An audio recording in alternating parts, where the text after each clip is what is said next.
So I take a drive this morning, and the Lord started reminding me some other stuff. So we were in town maybe a week and a half, and my dad wasn't here yet. He was in another state. And I kept getting up after I went to bed, after I went to sleep, and I opened the cabinet underneath the sink, and I didn't see anything, so I closed it, and I went back to bed. And then the next night I did the same thing, and my stepmother was at the other end of the room, and she goes, "What are you looking for?" I said, "The mice." Well, she goes, "We don't have mice." I said, "Yes, you do." She goes, "No, we don't." So I went back to bed. Third night, I did it again. And she goes, "What are you looking for?" I said, "I'm looking for the mice." She goes, "We don't have mice." So I opened the other cupboard and I pulled out this box, pulled out some lids, and I go, "What's that?" "Mice turds." So the next night, I go in and I open the cabinets, and she goes, "I already got it." And I said, "Well, you have a few more." And that was it. I never woke up again after that. And as soon as my dad got back in town, he fixed that area where they were coming in. And then a couple of years later, I went back to my home state. I would, and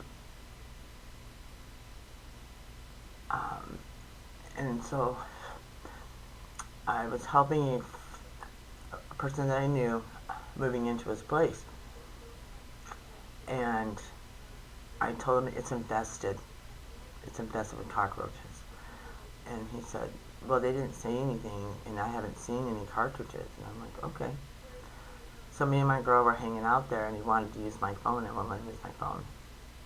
He was the person who who put those he put something in my phone, and you know, and he wanted to use it so he could do it again because I had a new phone. I told him no. We had an argument about it, and so the Lord, he said, "You take your baby and you go." So we left, and a couple months later, I went back, and he told me something. Um, he said after you left that night, he heard this sound, so in the living room. So he goes in and flips on the light, and the cockroaches were all over the living room wall, around in the kitchen, in the cupboards, in the freezer, in the refrigerator. I mean, everywhere. He was so freaked out. They slept on their couch together, him and his child, and freaked out. And then he called, all these people, and he ended up getting rid of them, and he did it the long way. So when someone tells you your house is infested, it's infested. You know, don't ignore it. Um, and then he was also showing me. He was showing me. So there's a show on Discovery. It's called Infestation, and it really helped me a lot to learn about all kinds of bugs. And so I have like fears about certain things, where I used to. I don't have them anymore. I learned everything I could about that creature, everything. I mean, anything I was. It doesn't matter. It's out there. Learn all you can about um, what you have a phobia with, a fear. So he gave me the bees. Um, I was helping my dad on a job once, and I'm talking to this guy, and all of a sudden his eyes get real big, and I turned to see what he was looking at, and it was bees, and he took off running. The bees were like arrow. It was amazing, and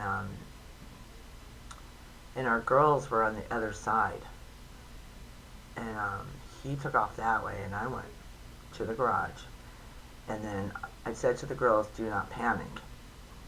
I'm going to come and get you right now." So I went under the bees, got the girls, and I told them, "Do not fear, because that's what they're attracted to."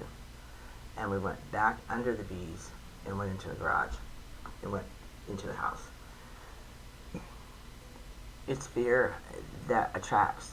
So if you defeat that fear and don't fear, you're going to be fine.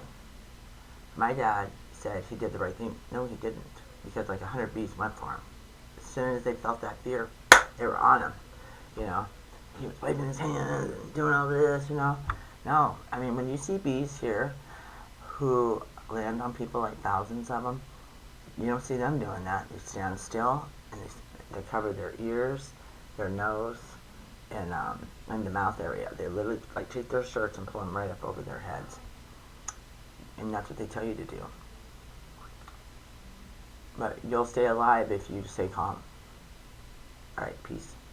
God bless.